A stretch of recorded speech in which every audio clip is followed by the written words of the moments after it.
بسم اللہ الرحمن الرحیم۔ السلام علیکم۔ طلوع خورشید سے مخاطب ہوں۔ دو موضوعات پر بات کرنا چاہ رہا ہوں۔ ایک اور یہ معاشرتی بیماریاں ہیں دو، اور ہمارے بین الاقوامی سروے اور اندرونی سروے جتنے بھی آپ جائزے اور مشاہدے دیکھیں تو اس میں آج آپ دیکھیں گے کہ ان دو بیماریوں کا شکار معاشرے شکست اور ریخت کا شکار ہیں، اور ان میں دو بیماریاں یہ معاشرے کو بری طرح سے دیمک کی طرح چاٹ رہی ہیں۔ ایک بیماری ہے ڈپریشن اور دوسری بیماری ہے فرسٹریشن۔ یہ دونوں ملتی جلتی بیماریاں ہیں، لیکن ان کے اثرات ذرا مختلف ہیں، اور ان اثرات کو دیکھتے ہوئے آپ اس کا علاج بھی دریافت کر سکتے ہیں، اور صاحب علم اور ماہرین سے اس کو دریافت بھی کر سکتے ہیں، اور کچھ علاج موجود بھی ہوتے ہیں اور کچھ کے لیے کافی دیر پا علاج کی ضرورت ہوتی ہے۔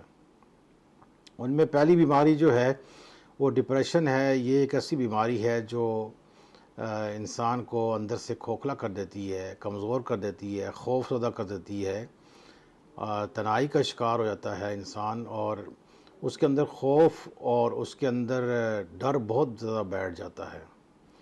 وہ زندگی کا ڈر بھی ہے، وہ موت کا ڈر بھی ہے، اور وہ ہر طرح کے خوف پال کر اپنی زندگی خود اجیرن بنا دیتا ہے، اور وہ اپنے لیے ایک ایسی مایوسی کی دیوار کھڑی کر دیتا ہے کہ جو بہت عرصہ محنت کے بعد بھی ختم نہیں ہوتی، اور اس کے لیے بہت زیادہ محنت کی ضرورت ہوتی ہے۔ اس کے کچھ عوامل ہیں، ان کو آہستہ آہستہ دیکھا جاتا ہے۔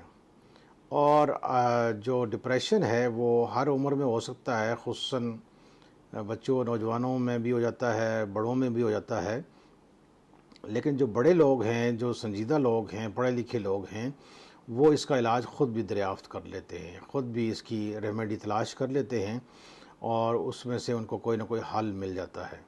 اور جبکہ جو نوجوان ہوتے ہیں وہ ڈپریشن میں اپنے آپ کو زیادہ وہ تکلیف میں مبتلا رکھ کر اپنا آپ کھو کر ایک مایوسی کی کیفیت بن جاتے ہیں، اور آہستہ آہستہ اس مایوسی کے، اس ڈپریشن کے اثرات اس کے فزیکل اعضاء پر بھی پڑتی ہے، اور دماغ، دل اور دوسرے اعضاء جو ہیں وہ آہستہ آہستہ کمزور ہوتے جاتے ہیں۔ تو اس لیے ایسے معاشرے میں نوجوانوں کو تلاش کرنا چاہیے کہ جو ایسی چیزیں ہیں جن کے اندر ان کو ختم کرنے کے لیے والدین، معاشرہ، اساتذہ، دوست احباب اہم کردار ادا کر سکتے ہیں۔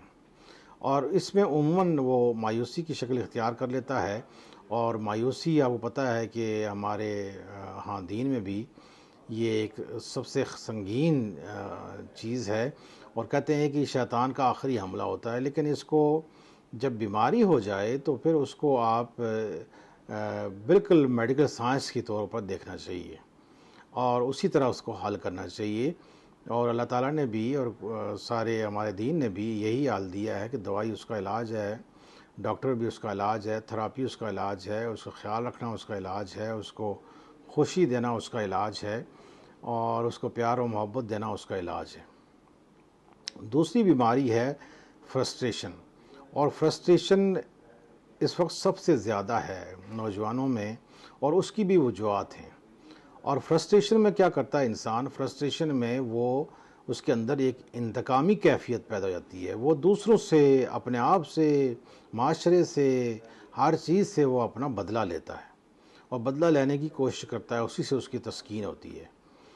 تو یہ بڑی خطرناک صورتحال ہوتی ہے کسی بھی قوم میں، کسی بھی معاشرے میں، کسی بھی ریاست میں۔ تو اس کی بنیادی وجوہات کو تلاش کرنا اور اس کا حل کرنا چاہیے۔ فرسٹریشن کی سب سے بڑی وجہ صلاحیتوں کے مطابق یا میرٹ کے مطابق یا اپنی اس کی ہمت اور قوت کے مطابق، جو آپ کے اندر فن اور صلاحیت ہے اس کے مطابق آپ کو اس کی قدردانی موجود نہ ہو، اس کی قدردانی نہ کی جائے، یا اس سے فائدہ نہ اٹھایا جائے، یا روزگار نہ ملے، تو اس سے بھی فرسٹریشن ہو جاتی ہے، اور وہ فرسٹریٹ شخص جو ہے وہ کسی نہ کسی سے بدلے کی کیفیت ضرور رکھتا ہے۔ پھر دوسری چیز اس میں ہوتی ہے کہ کسی ریاست، ملک میں بدامنی ہو، ناانصافی ہو، تو اس سے بھی فرسٹریشن پیدا ہوتی ہے۔ تو ان بنیادی وجوہات کو ختم کرنا ہوتا ہے. خاص کر کے فرسٹریشن کا علاج جو ہے وہ روزگار اور مصروفیت ہے اور مکالمہ ہے، اور دلیل کے ساتھ مکالمہ ہے. اس کے ساتھ بات کرنے سے آپ اس کی فرسٹریشن دور کر سکتے ہیں، اور اس کو اچھے دوستوں کی، اچھے لوگوں کی اور اچھے معاشرے کی اور اچھے ساتھ کی بہت ضرورت ہوتی ہے.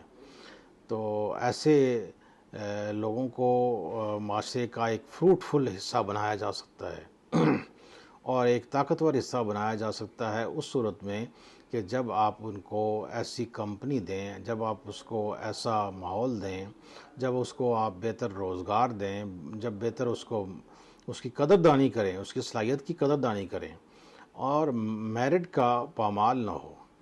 جب میرٹ کا پامال ہونا شروع ہو جائے، میرٹ پامال ہونا شروع ہو جائے، تو وہ پھر وہ اپنے آپ کو، اور اس کے اندر غصہ بھر جاتا ہے، اور وہ غصہ نکالنے کی کوشش کرتا ہے اپنے اوپر، اپنے عزیز و اقارب کے اوپر، اپنے معاشرے کے اوپر. کسی نہ کسی سے وہ کسی اوپر اپنا غصہ نکالتا ہے، اور ایک عدم برداشت کی کیفیت پیدا ہو جاتی ہے. معاشرہ پھر غیر متوازن ہو جاتا ہے، اور اس کو توازن میں لانے کے لیے دنیا بھر میں کام کی جاتے ہیں. تھراپی سینٹرز ہیں، لافٹر سینٹرز ہیں، لوگ انٹرٹینمنٹ، کھیل کا ایک میدان ہے، کھیل اس کا بہترین اس کی ریمیڈی ہے. اور اسی طرح اس کے جو اس کے اندر جو صلاحیتیں ہیں، فن ہیں، ان کو جان کر اس کے مطابق اس کو ماحول فراہم کر دیا جائے، تو وہ اپنے معاشرے کو اور اپنے خود روزگار کو اور اپنی خود صلاحیتوں کو وہ اجاگر کر کے سامنے لے آتا ہے. ہر شخص کے میں کوئی نہ کوئی فن ہوتا ہے. ہر شخص ضروری نہیں ہوتا کہ وہ بہت بڑا پڑھا لکھا ہو یا بہت